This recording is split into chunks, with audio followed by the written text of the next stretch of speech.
Quand la plupart des gens pensent aux longues pannes de courant, ils imaginent quelque chose de dramatique qui tombe en panne d'un coup.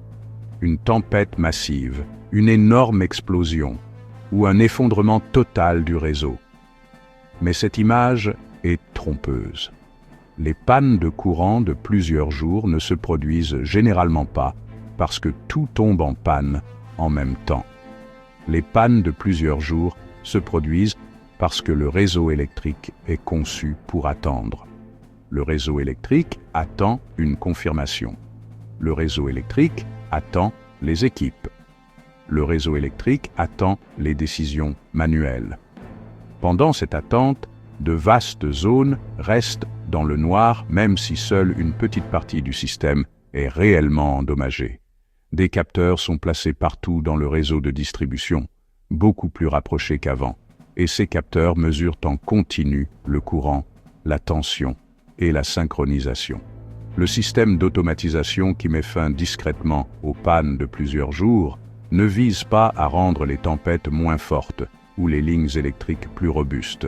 Il s'agit d'éliminer l'attente du processus de récupération. Quand une ligne tombe en panne, le système de contrôle du réseau ne sait pas automatiquement où se trouve exactement le problème, ni quel type de dommage s'est produit. L'électricité est coupée sur une vaste zone pour éviter d'autres dommages. Les services publics envoient ensuite des équipes pour inspecter physiquement les lignes, les interrupteurs et les transformateurs. Chaque étape dépend de l'achèvement et de la confirmation de l'étape précédente. Si un poteau est cassé, tout ce qui se trouve en aval du poteau cassé reste éteint jusqu'à ce que ce poteau soit réparé, même si le reste de l'équipement est en bon état. Ce processus était logique à l'époque où la surveillance était limitée et où la plupart des équipements ne signalaient pas leur état. Mais ce processus transforme de petites pannes en longues coupures, car le réseau ne peut pas isoler les problèmes avec certitude par lui-même. Quand quelque chose tombe en panne, le système d'automatisation ne sait pas seulement que le courant a chuté. Il sait où le courant a chuté, à quelle vitesse il a chuté et quel type de signature électrique a causé la panne. Cette information permet aux commutateurs automatisés de s'ouvrir et de se fermer, coupant seulement le segment endommagé tout en redirigeant l'alimentation autour de celui-ci. Au lieu qu'une moitié de ville soit plongée dans l'obscurité, la panne se réduit à quelques pâtés de maison ou même à une seule rue. Abonnez-vous, s'il vous plaît. Cette approche ne fonctionne que parce que les commutateurs de réseau modernes ne sont plus des dispositifs mécaniques lents, qui nécessitent une confirmation humaine. Les commutateurs statiques et électromécaniques rapides peuvent fonctionner en une fraction de seconde. Ces commutateurs n'ont pas besoin d'un camion pour se déplacer ou d'un technicien pour inspecter visuellement une ligne avant d'agir. Lorsqu'une panne est détectée, le système d'automatisation exécute une réponse prétestée. C'est conçu à l'avance et simulé. C'est contraint pour que l'équipement endommagé ne puisse pas être mis sous tension. De l'extérieur, rien de dramatique ne se passe. Le courant revient simplement rapidement pour la plupart des gens, même si les réparations sont toujours en cours ailleurs. De petites batteries distribuées sont placées dans des sous-stations, près des lignes d'alimentation et aux nœuds clés du réseau. Ces batteries ne sont pas destinées à alimenter des villes pendant des jours. Leur but principal est d'assurer une stabilité de courte durée. Elles maintiennent la tension stable pendant que les commutateurs automatisés se reconfigurent et elles maintiennent les équipements de communication actifs afin que les capteurs et les systèmes de contrôle restent en ligne. Sans ces tampons, l'automatisation échouerait dès que l'alimentation électrique serait coupée, car les systèmes de contrôle nécessaires à la récupération perdraient également leur alimentation. En gros, les batteries agissent comme un pont, donnant au réseau le temps de se rétablir avant l'arrivée des équipes humaines. Les entreprises de services publics ont passé des décennies à concevoir des systèmes de réseau qui supposent une surveillance humaine à chaque étape critique. Permettre à l'automatisation de prendre des décisions exige une confiance absolue qu'elle ne créera pas de conditions dangereuses. Chaque mode de défaillance possible doit être pris en compte. Par exemple, un capteur pourrait signaler des données incorrectes, ou un interrupteur pourrait tomber en panne dans un état partiellement ouvert. Parfois, 2 pannes pourraient même survenir simultanément. Ces scénarios sont rares, mais le réseau doit les gérer en toute sécurité. En raison de cette exigence, les services publics ont déployé le système d'automatisation progressivement. La technologie existe en composants séparés depuis des années, mais l'intégration de ces composants dans un système de réponse fiable prend du temps et nécessite des tests. Lorsque des défaillances surviennent, le résultat ne ressemble pas à une panne de courant traditionnelle. Au lieu de longues pannes, les gens subissent de brèves interruptions. Les lumières peuvent vaciller.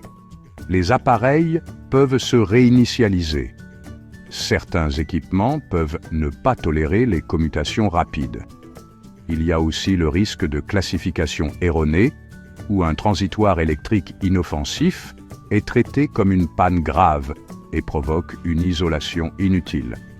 Les ingénieurs doivent régler le système d'automatisation avec soin, afin qu'il réagisse rapidement sans réagir trop souvent. Ce réglage est local. Ce qui fonctionne dans une région peut ne pas fonctionner dans une autre, car les longueurs de ligne, les charges électriques et les équipements diffèrent. Il n'existe pas de configuration universelle unique qui fonctionne partout. Une récupération plus rapide augmente la complexité du système. Plus de capteurs, plus d'interrupteurs, plus de logiciels et plus de points d'interaction sont nécessaires. Cette augmentation des exigences accroît les coûts initiaux et nécessite des compétences de maintenance spécialisées. Les services publics doivent investir dans la formation et les nouvelles procédures d'exploitation. L'infrastructure vieillissante limite également ce que l'automatisation peut faire. Elle ne peut pas réparer un poteau qui s'effondre ou un transformateur qui a atteint la fin de sa durée de vie. Elle ne peut que limiter l'étendue des dégâts causés par la panne. Dans certains cas, le système d'automatisation révèle des faiblesses auparavant cachées et force un remplacement plus précoce de l'infrastructure. Si une région entière perd sa production d'énergie, ou si les lignes de transmission alimentant la région sont détruites, l'automatisation locale ne peut pas créer d'énergie qui n'existe pas. Ces systèmes automatisés sont conçus pour gérer les pannes au niveau de la distribution, et non une perte totale d'approvisionnement. Ils dépendent également de réseaux de communication qui doivent rester opérationnels. Bien que ces réseaux soient de plus en plus robustes, ils ne sont pas à l'abri des pannes. Des événements extrêmes peuvent submerger même les systèmes les mieux conçus. La différence est que les actions de récupération commencent immédiatement au lieu d'attendre l'arrivée de la première équipe de réparation. Le système d'automatisation ne promet pas que les pannes ne se produiront jamais. Il est conçu pour que la plupart des pannes soient plus courtes, plus petites et moins perturbatrices. Les pannes de plusieurs jours deviennent des exceptions rares au lieu de résultats courants. Pour la plupart des gens, ce changement signifie moins de produits d'épicerie gâtés, moins de jours de travail manqués et moins de nuits sans chauffage ni climatisation. L'expérience d'une tempête passe d'une perturbation prolongée à une brève interruption. Ce changement d'expérience est le résultat de la conception du système, pas d'un seul élément matériel. Le système d'automatisation met fin aux pannes de plusieurs jours car il modifie le comportement du réseau sous contrainte. Il remplace l'attente par l'action, l'incertitude par la mesure et les coupures généralisées par une isolation précise. Il accepte que des défaillances se produiront toujours et se concentre sur la limitation des défaillances plutôt que d'essayer de prévenir chaque cas de perte de puissance. À mesure que le déploiement s'étendra, l'effet le plus notable sera le peu d'attention qu'il attirera. Le réseau tombera parfois en panne, mais il ne restera pas en panne pendant des jours. C'est un résultat pratique de choix d'ingénierie qui affecte la vie quotidienne. Merci d'avoir regardé. Veuillez vous abonner.